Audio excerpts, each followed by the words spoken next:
Okey, sekarang kita daripada MRT.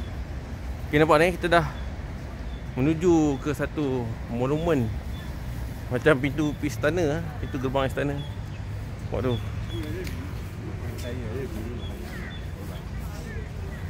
View yang sungguh cantik . Okey. Nampak tu. Ambil kau. Macam istana, istana zaman dulu. Okay, ini daripada pintu gerbang. Berhadapan dengan apa ni? Tak tahulah bangunan apa.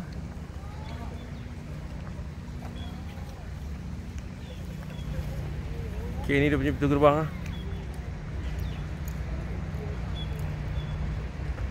Sungguh gah. Okey, cepat ambil bawah.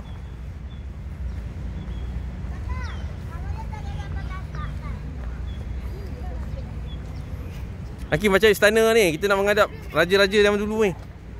Kan? Yelah ni kan dewan peringatan lah. Question lagi pasal dengan main ni. Tak, mana main tu?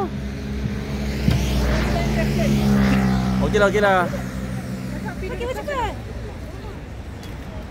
Monumen besar Ya, cakap ibu nak tak kat istana dulu-dulu.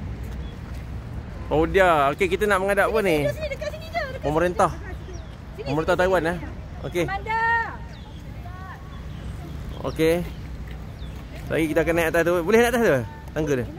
Tu tak ada orang naik atas kan? Oh, tak mungkin tutup. Okey. Tapi dah kat depan tu lah dalam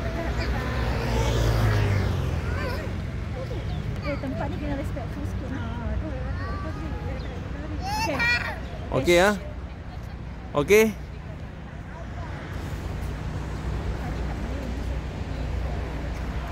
Jom. Kita menuju ke istana. Ke istana lah, memorial.